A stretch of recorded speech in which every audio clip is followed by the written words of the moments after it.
You may not think much about mayonnaise except when you're spreading it on a sandwich, but in the culinary world, mayonnaise really is an all-star.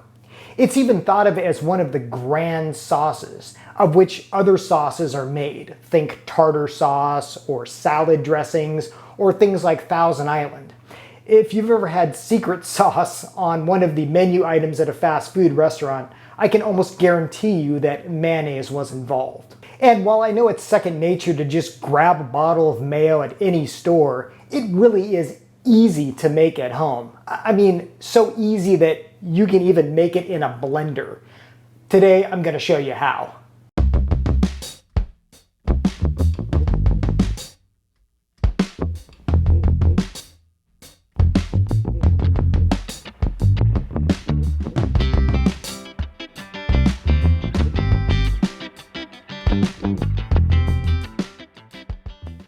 Hello and welcome to I Want to Cook. My name is Chef Matt and this channel is all about helping you be a better cook. And yes, today we are making mayonnaise.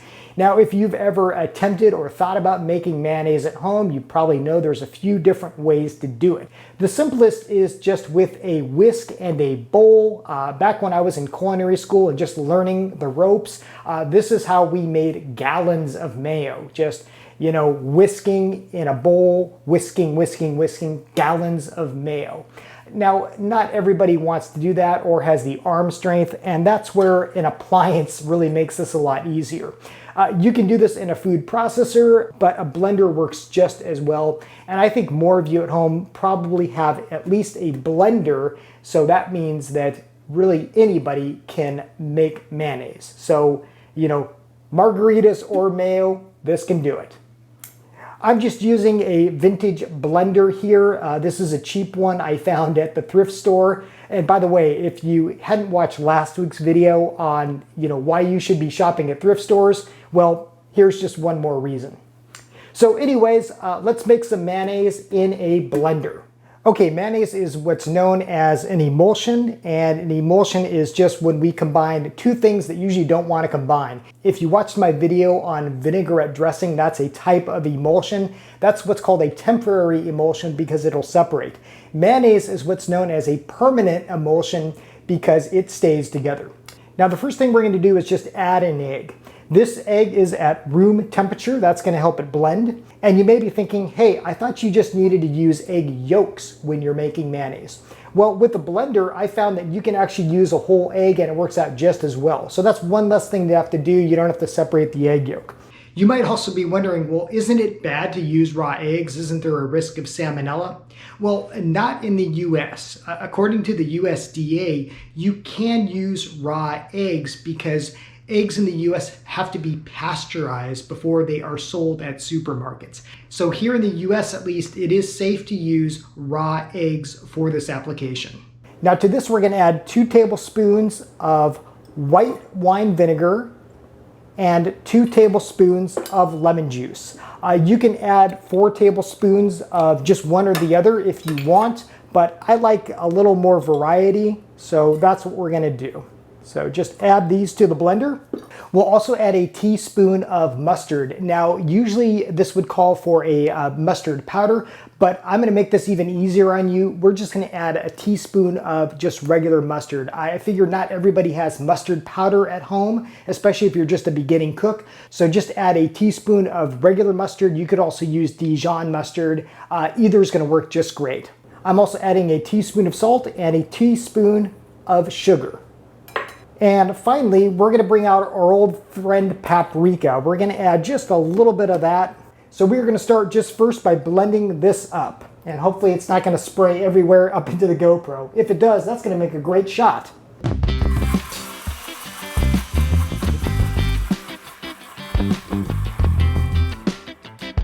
Now to this, we're going to start by adding a 1/4 cup of oil. I'm just using a basic vegetable oil. You could also use an olive oil or like a walnut oil if you want a little more flavor in your mayonnaise. But let's begin, and this is gonna start doing the emulsification. So we're just gonna drizzle this in.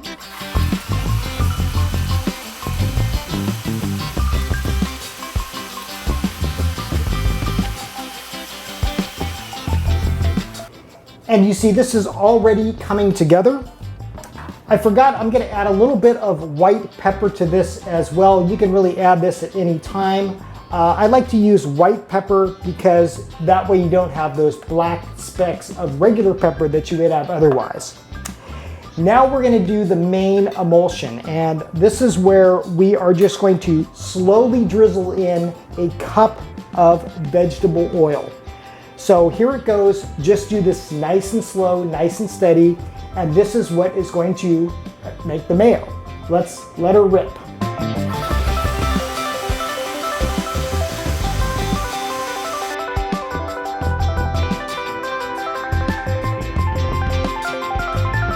And voila, we just made mayo.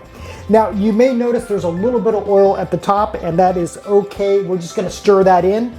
This is where we're also going to taste it. So just kind of give this a quick stir, and this is absolutely beautiful. This is nice and thick. Now I know not everybody's idea of gourmet food is just eating mayo plain, but we do want to give this a taste. This is almost spot on. I'm just gonna add a little more salt to this and it will be perfect. By the way, I just have to say, tasting it with that spoon, that reminded me of back when I was in culinary school, and it must have been like the worst day for the instructor because all of us, you know, we made our mayo and, you know, I'm sure some of it wasn't that great. And our chef instructor, he had to go to each and every single one of us, take a spoon and eat mayo. And I think by the time he got to the last of us, he was done with it. He was over mayo. But you won't be over this because it's wonderful. So voila, we just made homemade mayonnaise in a blender in just a few seconds. Honestly, the hardest part about this is just kind of scraping everything out. Now, what I like to do is I just put it in a container like this. You will want to refrigerate this as soon as you are done making it. And you know, you probably want to eat this within a couple of days. If you wanted to make a quick aioli, all you'd have to do is add some garlic to this when you're blending it, and suddenly you have homemade aioli, which is really good as well, especially if you like garlic. So there you go. That is how to quickly and easily make mayonnaise at home. Your friends are going to be impressed, your family's going to be impressed, and most of all, you're going to be impressed because it tastes so good. I mean, just try this stuff back to back with like something you would find in the store, and I really think you're going to like this a whole lot more. So as always, thank you for watching. Thank you for subscribing. If you are new to the channel, welcome. Welcome to my kitchen. I am so glad that you are here. As always, if you have comments, requests, anything like that, just put that below. I would love to hear your thoughts. Until next time, I hope you want to cook.